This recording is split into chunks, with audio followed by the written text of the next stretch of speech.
साथियों नमस्कार। Real news channel में आपका हार्दिक स्वागत है।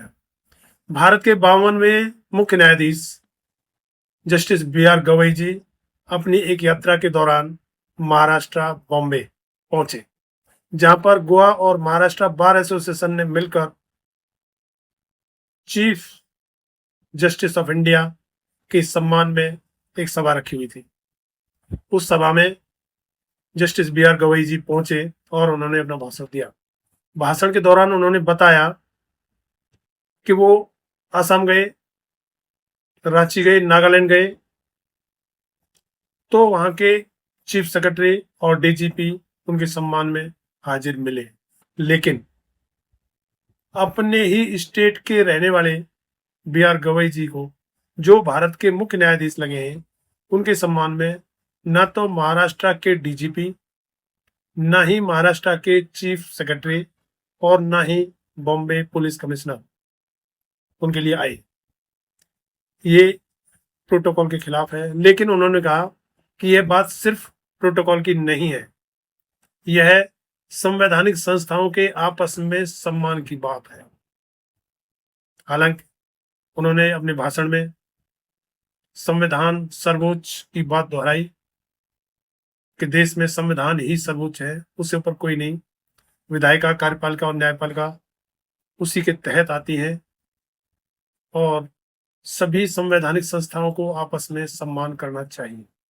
ये जो संविधान सर्वोच्च की बात कही, ये उसी से मेल खाती है जिसमें हमारे उपराष्ट्रपति धनखड़ जी कहते हैं कि संविधान से ऊपर कौन हो सकता है, सॉरी, संसद से ऊपर कौन हो सकता है, संसद सबसे ऊपर होती है।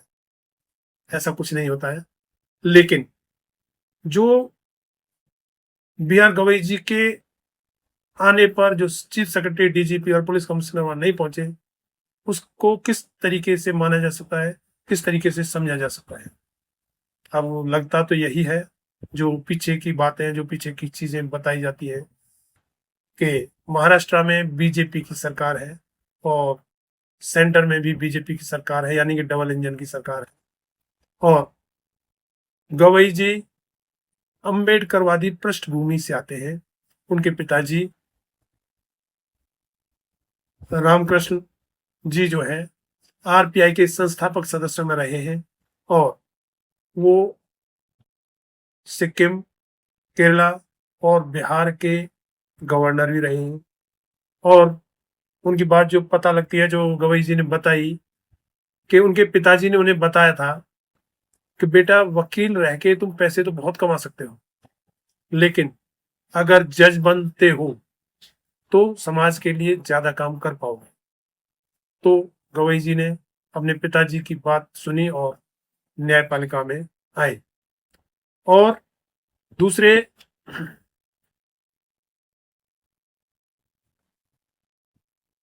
जस्टिस बी आर गवई जी अंबेडकरवादी पृष्ठभूमि से आते हैं। वो भारत के दूसरे दलित सीजेआई हैं और पहले बौद्धिस्ट सीजेआई हैं। उनके पिताजी ने बाबा साहेब डॉक्टर अंबेडकर के साथ धर्म परिवर्तन किया था और बौद्ध धर्म अपनाया था। और वो बाबा साहेब के विचारों पर चलने वाले आदमी हैं। शायद आरएसएस को ये दोनों ही बातें, एक तो अंबेडकरवादी होना और दूसरे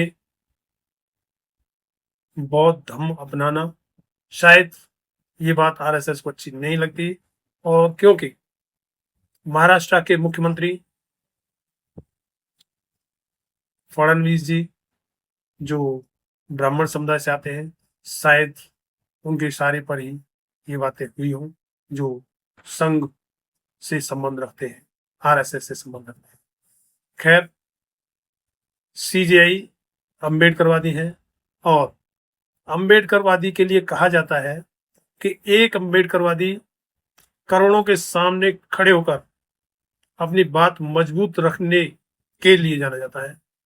तो सरकार जो सोच रही है कि चंद्रचूड़ की तरह मामला बदल जाएगा, लगता नहीं है। हालांकि बी आर गवई जी ने कोई ऐसी बात अभी तक नहीं की है जो सरकार के खिलाफ हो या सरकार को ऐसी अलग सोचने के लिए कहती हो, लेकिन बी आर गवई जी की पृष्ठभूमि को देखते हुए सरकार आशंकित तो है। और दूसरे, जो नए सीजेआई साहब ने ये घोषणा पहले ही कर दी है कि उन्हें पोस्ट रिटायरमेंट कोई सरकारी पद नहीं चाहिए, तो आज की भाजपा सरकार के लिए तो बहुत बड़ी बात है, क्योंकि इसी के बल पर भारत सरकार में बैठे लोग न्यायपालिका से काम करवाते आए हैं। देखा नहीं था रंजन गोगोई का? रंजन गोगोई वो शख्स थे जिन्होंने अपने 3 अन्य साथियों के साथ, वरिष्ठ जजों के साथ मिलकर कोर्ट के बाहर आकर प्रेस कॉन्फ्रेंस की थी और बताया था कि लोकतंत्र खतरे में है। और अंत में उन्होंने क्या किया? उनके खिलाफ एक महिला कर्मचारी के आरोप लगे, जिसमें वो खुद ही जज बने और खुद ही अपने को क्लीन चिट दे ली थी। और राम मंदिर का फैसला उन्होंने दिया था, जिसके बारे में चंद्रचूड़ जी ने बताया था कि जब वो अपना कोई फैसला नहीं लिख पाए राम मंदिर के बारे में, तो वो राम के सामने, मूर्ति के सामने बैठे और वहां से गाइडलाइन ली और उन्होंने राम मंदिर का मुद्दा या राम मंदिर का फैसला लिखा। रंजन गोगोई जी उस फैसले के बाद में राज्यसभा मेंबर बन गए। तो ये सब होता रहा है, लेकिन अब आगे के हालात बदलेंगे, क्योंकि बॉम्बे में जो स्पीच बी आर गवई जी ने दी है, उसमें उन्होंने कहा, फिर दोहराया कि मैं और जस्टिस ओका दोनों के लिए उन्होंने कहा कि हम दोनों कोई सरकारी पद रिटायरमेंट के बाद ग्रहण नहीं करेंगे, क्योंकि जस्टिस ओका भी उस समारोह में शामिल हुए थे। तो ये हालात ऐसे बनते जा रहे हैं, सरकार के लिए दिक्कत तो होने वाली है, क्योंकि जिस आदमी ने पहले ही साफ कर दिया कि वो कोई सरकारी पद नहीं लेंगे, तो इसका मतलब इस बात का लालच उनको नहीं दिया जा सकता। दूसरी एक बात और समझ में आती है कि जस्टिस बी आर गवई जी ने बताया कि वो रांची गए,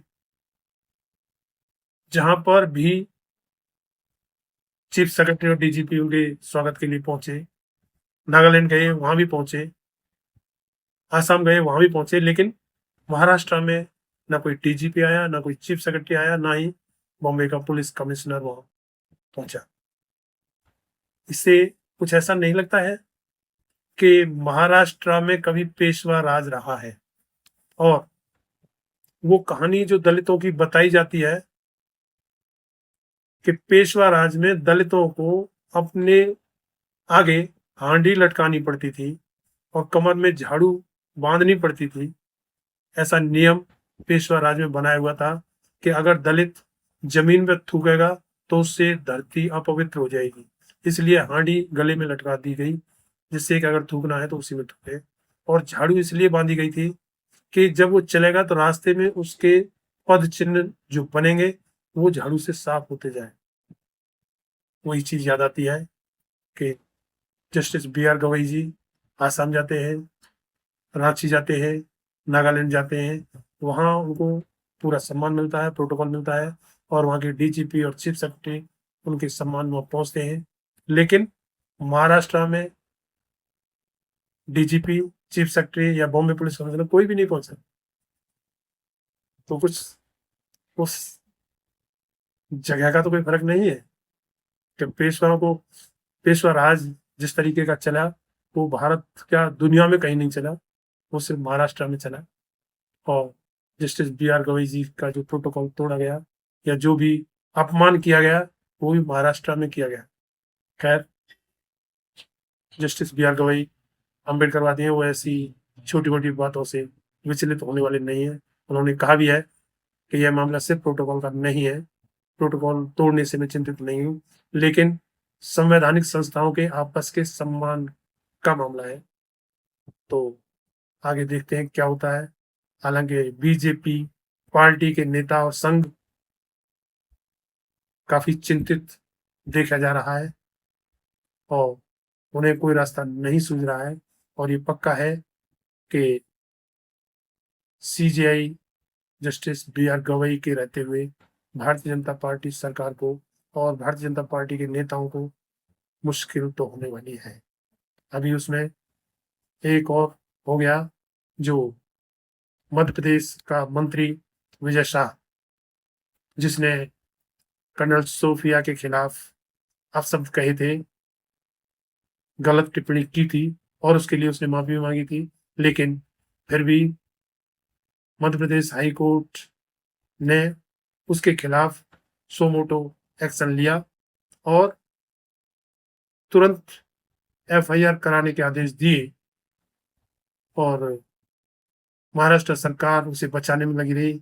यहाँ तक कि अगले दिन जब कोर्ट में एफआईआर पेश की तो हाई कोर्ट के जस्टिस भड़क उठे और उन्होंने कहा कि ये एफआईआर इस तरीके से दर्ज की गई है कि अगर ये किसी कोर्ट में जाएगी तो वहां टिक नहीं पाएगी। खैर, हाई कोर्ट में तो चल ही रहा था। विजय शाह, जो बीजेपी की मध्य प्रदेश सरकार का मंत्री है, वो एफआईआर दर्ज करने के मध्य प्रदेश हाई कोर्ट के आदेश को रद्द कराने के लिए सुप्रीम कोर्ट पहुंच गया, जहां पर सुप्रीम कोर्ट में सीजेआई बी आर गवई जी ने उसकी याचिका को खारिज किया और कहा कि वह हाई कोर्ट जाकर माफी मांगो। लेकिन उसके बाद में अब जो सुनवाई हुई है उस पर सुप्रीम कोर्ट ने विजय शाह के मामले में एसआईटी गठित कर दी है, जो पूरे मामले की जांच करेगी और एसआईटी भी 3 सीनियर आईपीएस अफसरों की जो पूरे मामले को देखेगी और अभी 28 मई को वो रिपोर्ट पेश करेगी। और एसआईटी भी बाहर की होनी चाहिए, मध्य प्रदेश से बाहर के अफसरों की होनी चाहिए। तो देखिए देश में हालात क्या होने वाले हैं।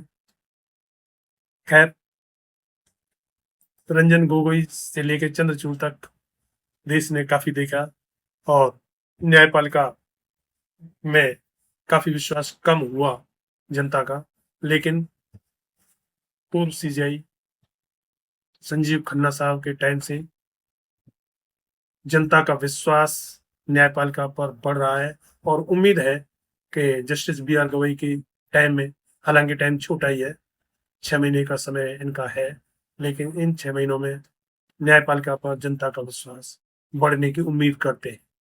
इस पोस्ट में इतना ही। वीडियो अच्छा लगे तो चैनल को सब्सक्राइब, पोस्ट को लाइक, शेयर और कमेंट में अपनी राय जरूर दें। धन्यवाद। जय भीम।